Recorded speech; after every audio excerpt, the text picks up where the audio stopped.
Hello friends, welcome to SSC English Maker. So today I am going to teach you all about the preparations.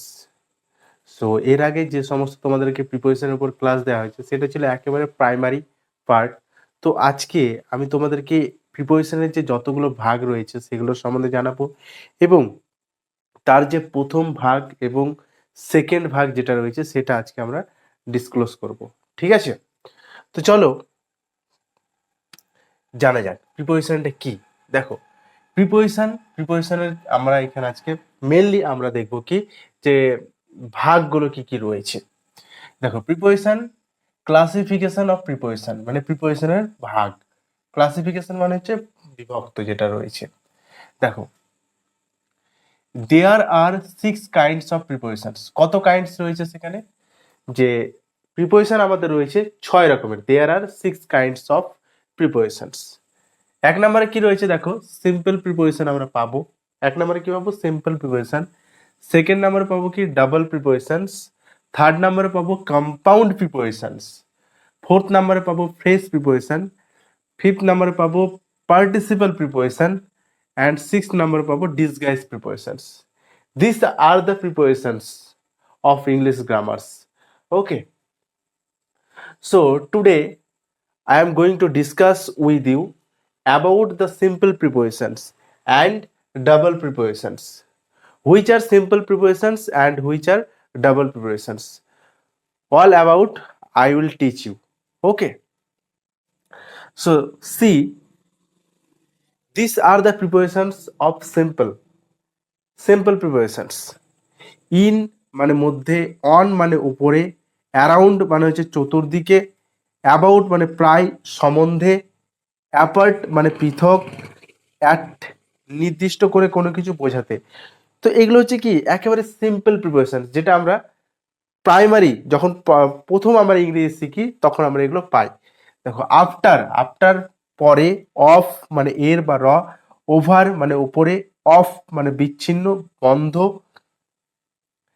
দেখো next, since নির্দিষ্ট সময় থেকে, down নিচে, round চতুর্দিকে। তো এখানে মেনলি নোটটা একবার ভালো করে দেখে নাও।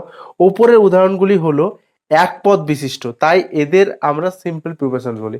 কি পদ বিশিষ্ট? না এক পদ বিশিষ্ট, মানে একবার আমরা ডাইরেক্ট ইউজ করে দিচ্ছি। মানে in, on, around, about, apart, at, after, of, over, of, since, down, route, round, with, through, for, by, of, under. Okay, so একেবারে ইউজ করছি আমরা। উইথ মানে দিয়ে সাথে, থ্রু মাধ্যম, ফর জন্য, বাই দ্বারা, আপ উপরে, আন্ডার নিচে, মানে একেবারেই আমরা ইউজ করছি। ঠিক আছে, একবারেই আমরা বলছি, মানে এক পদ বিশিষ্ট প্রিপোজিশনস গুলোকে আমরা বলি সিম্পল প্রিপোজিশনস। নেক্সট দেখো, ডাবল প্রিপোজিশন। ডাবল প্রিপোজিশন দেখো, টু একটা প্রিপোজিশনস, ইন একটা প্রিপোজিশনস, এরা জুড়ে গিয়ে ইনটু হয়েছে। ইনটু মানে বাইরে থেকে ভেতরে প্রবেশ করা। ঠিক আছে, তারপর দেখো, অন একটা প্রিপোজিশনস, টু একটা প্রিপোজিশনস, ডাবল প্রিপোজিশন অ্যাড হয়েছে, দিয়ে কি হয়েছে? অন টু হয়েছে, মানে উপরে। দেখো, ফ্রম একটা প্রিপোজিশনস, অ্যামং একটা প্রিপোজিশনস, এরা একসাথেই বসছে। ফ্রম অ্যামং মানে অনেকের মধ্যে থেকে আমরা যখন বিবেচনা করি। দেখো, ফ্রম একটা প্রিপোজিশনস, আন্ডার একটা প্রিপোজিশনস, কোনো কিছুর নিচ থেকে।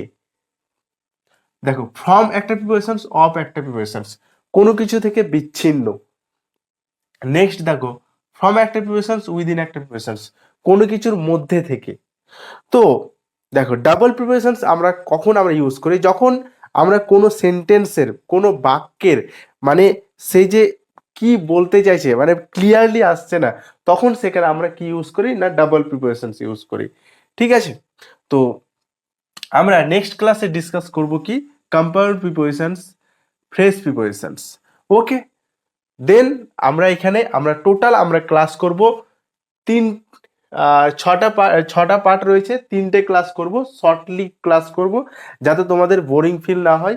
ঠিক আছে, তো প্রিপারেশন ক্লাস আমরা এভাবেই কমপ্লিট করব এবং কিভাবে প্রিপারেশনসগুলো ব্যবহার করব সেগুলো তারপরের ক্লাসগুলোতে আসবে। আমরা জাস্ট ডিসকাস করব তিনটে ক্লাসের মধ্যে এই সমস্ত প্রিপারেশনসগুলোকে। এই প্রিপারেশনসগুলো কীরকম টাইপের, দেখতে কীরকম, ঠিক আছে, তারপরে আমরা কি করব না, তারপরে আমরা আস্তে আস্তে প্রিপোজিশনস গুলোর ব্যবহার করব। ঠিক আছে, তো আই হোপ তোমরা বুঝতে পেরেছো। তো দেখা হচ্ছে আবার নেক্সট ক্লাসে। যারা ক্লাসে নতুন আছো তারা চ্যানেলটিকে প্লিজ সাবস্ক্রাইব করে দাও এবং তোমার বন্ধুদের মাঝে শেয়ার করে দাও। ঠিক আছে, দেখা হচ্ছে আবার নেক্সট ক্লাসে। Tata, by.